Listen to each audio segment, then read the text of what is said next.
क्या बेटी की मदद करना गलत है? एक परिवार में पति पत्नी और उनकी बेटी पूजा रहते थे। पूजा की शादी हो गई थी। नवविवाहित बेटी पूजा जब पहली बार मायके आई तो माँ विमला जी ने पूछा, बेटा ससुराल में सब ठीक है ना? दामाद जी का, तेरे सास ससुर का, सबका व्यवहार कैसा है? पूजा ने दबी स्वर में बोला, हाँ माँ, सब ठीक ही है। विमला जी फिर बोली, कोई परेशानी हो तो मुझे बता सकती हो बेटा। मम्मी, वहाँ पर ऑटोमेटिक गैस चूल्हा नहीं है, वही पुराने फैशन का चूल्हा है। मुझसे वहाँ खाना नहीं बनता। मम्मी जी से बोला था, वो बोली भी जल्दी दूसरा मंगा देंगी, पर तब तक परेशानी झेलनी होगी। पूजा मुंह बनाते हुए बोली। विमला जी उस वक्त चुप रही, पर शाम को जब बेटी ससुराल वापस जाने लगी तो मेरी बेटी छोटी सी चीज़ के लिए परेशानी क्यों झेले भला? गैस चूल्हा पूजा के हाथ में देते हुए विमला जी बोली और बेटी को गले लगा लिया। पूजा भी खुशी खुशी वापस चली गई। ससुराल में सास के पूछने पर उसने कहा, मम्मी ने दिलाया है, तो सास चुप हो गई।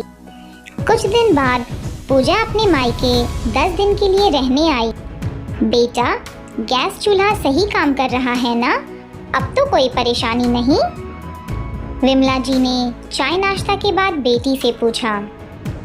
हाँ मम्मी, ठीक है, पर वहाँ माइक्रोवेव नहीं है, तो खाना गर्म करने काफ़ी देर गैस के आगे खड़े होकर ही सब काम करना पड़ता है। पूजा बोली। बेटा, इस माइक्रोवेव को भी गाड़ी में रखवा लो। पूजा जिस दिन वापस जा रही थी उस दिन विमला जी माइक्रोवेव खरीद लाई। पर मम्मी, ये आपने क्यों खरीदा? पूजा माइक्रोवेव देख बोली। विमला जी बोली, बेटा ये हमारी तरफ से छोटी सी भेंट है। विमला, मुझे लगता है तुम्हें माइक्रोवेव नहीं लाना चाहिए था। विमला के पति रामू बोले। अरे, अपनी इकलौती बेटी को ऐसे कैसे परेशान होने दे सकती हूँ मैं, वो भी एक छोटी सी चीज़ के लिए? विमला जी ने कहा और अंदर चली गई। बेटा, दिवाली आ रही है, सबके उपहार तो हमने खरीद लिए, तुम्हें कुछ चाहिए तो बताओ। विमला जी ने बेटी से फ़ोन पर कहा। वो मम्मी, यहाँ फ्रिज छोटा है और पुराना भी, अगर हो सके तो। पूजा ने अपनी बात अधूरी छोड़ दी। चलो बेटा, मिलते हैं दिवाली पर। विमला जी ने ये कह फ़ोन काट दिया। दिवाली के तोहफों के साथ एक डबल डोर फ्रिज लेकर विमला जी और रामू जी बेटी के घर पहुंच गए थे। ऐसे ही वक्त गुजरता गया और पूजा अपने घर में कुछ न कुछ चीज़ की कमी का रोना रोती और विमला जी तुरंत वो चीज़ उपलब्ध करवा देती। रामू जी पत्नी को बहुत समझाते, पर वो बेटी के मामले में उनकी एक न सुनती। पूजा की शादी की दूसरी सालगिरह थी। विमला जी और रामू जी बेटी के ससुराल जाने की तैयारी कर रहे थे कि पूजा वहाँ आ गई। मम्मी, पापा, राहुल को एक गाड़ी खरीदनी है जो 10 लाख की है। उसके पास 5 लाख तो हैं। क्या 5 लाख आप दे सकते हैं? हम जल्दी ही पैसा लौटा देंगे। पूजा बोली। पर बेटा, गाड़ी तो हमने दी थी तुम्हारी शादी में, फिर अब दूसरी क्यों? रामू जी बोले। पापा, वो तो है, लेकिन राहुल को लेटेस्ट मॉडल लेना है। पूजा चहकती हुई बोली। लेकिन बेटा, इतनी बड़ी रकम का इंतज़ाम तो मुश्किल है। 40-50 हज़ार की बात होती तो अलग बात थी। अब तुम्हारे पापा भी रिटायर हो गए हैं। विमला जी बोली। पूजा नाराज़ होकर घर से चली गई। उसे लगा उसके मम्मी पापा पैसा देना नहीं चाह रहे। पापा को रिटायरमेंट का पैसा तो मिला होगा, जबकि वो नहीं जानती थी रिटायरमेंट के पैसे उसकी शादी के कर्ज में चले गए हैं।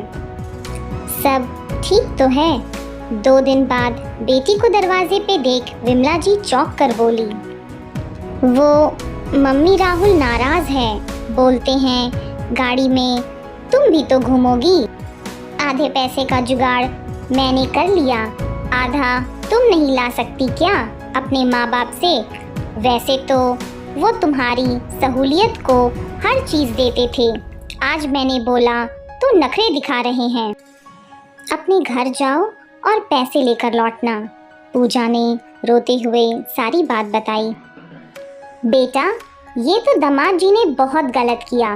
10-20 हज़ार की चीज़ और 5 लाख रुपए में ज़मीन आसमान का अंतर है, विमला बोली। पर मम्मी, वो बाद में लौटा देंगे ना, आप प्लीज़ अभी दे दो पैसा, पूजा बोली। बेटा, पैसा है कहाँ? सब तो तुम्हारी शादी के कर्ज चुकाने में ख़त्म हो गया। हम खुद अपना गुजारा पेंशन से कर रहे हैं। मैं अभी दामाद जी से बात करता हूँ इस बारे में। रामू जी वहाँ आकर बोले और दामाद को फ़ोन लगाया। कई बार कोशिश करने पर भी फ़ोन नहीं उठाया उसने। पापा, वो नाराज़ हैं, अगर पैसे नहीं मिले तो वो मुझे घर में नहीं घुसने देंगे, पूजा रोते हुए बोली। रामू जी और विमला जी ने बेटी को दिलासा दिया और शाम को बेटी को लेकर उसके ससुराल पहुँचे। वहाँ पर ताला लगा था। पूजा की सास तो छोटे बेटे के पास गांव गई हुई थी और राहुल ऑफिस के काम से दूसरे शहर गया था। घर वापस आकर पूजा अपने कमरे में जाकर रोने लगी, क्योंकि राहुल ने उसे शहर से बाहर जाने का नहीं बताया था और अब वो फ़ोन भी नहीं उठा रहा था। काफ़ी दिन बीत गए पर राहुल ने उसे फ़ोन नहीं किया। उसे ऐसा लग रहा था वो अकेली है, उसका कोई नहीं है, क्योंकि पति ने पैसों के लिए उसकी सूद नहीं ली और उसे लगता था माँ बाप पैसे देना नहीं चाहते। सब तुम्हारा किया धरा है। मैं तुम्हें पहले ही कहता था, यूँ हर बार बेटी की मदद करना ठीक नहीं। तुम्हारे बार बार बेटी को ज़रूरत का सामान देने से बेटी और दामाद जी को ये लगने लगा है कि हम कैसे भी उनकी ज़रूरत पूरा कर सकते हैं। रामू जी पत्नी से गुस्से से बोले। सही कहा आपने, मुझसे बहुत बड़ी गलती हो गई, विमला जी दुखी होकर बोली। चलते हैं कल समधन जी के पास, मुझे यकीन है वो राहुल को ज़रूर समझाएंगी, रामू जी बोले।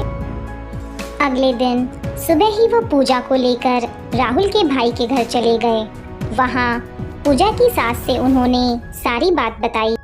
हालांकि उन्होंने भी विमला जी और रामू जी से कहा कि आप दोनों भी इसके लिए जिम्मेदार हैं। बेटी की शादी की है तो उसे थोड़ा खुद भी संघर्ष करने दीजिए। फिर उन्होंने तुरंत राहुल को फ़ोन करके आने को कहा। शाम तक राहुल आया और माँ की डांट पड़ने पर उसे अपनी गलती का एहसास हुआ और वो पूजा को साथ ले गया। विमला जी और रामू जी अपनी समधन का शुक्रिया अदा करते नहीं थक रहे थे। उनकी समझदारी ने बेटी का घर फिर से बसा दिया। दोस्तों, ऐसा अक्सर होता है, बेटी को ससुराल में थोड़ी भी परेशानी हो या किसी चीज़ की कमी हो, माता पिता तुरंत दिला देते हैं। ज़रूरत बाद में आदत बन जाती है और बेटी दामाद अनावश्यक मांगे करने लगते हैं, जिनको पूरा ना करने की दशा में बेटी को परेशानी भी झेलनी पड़ जाती है या रिश्तों में खटास आ जाती है। बेटी को उपहार देना गलत नहीं, पर हर बार उसकी छोटी छोटी ज़रूरतें पूरी करना बच्चों को पंगु बना देता है और उन्हें सहारे की आदत पड़ जाती है।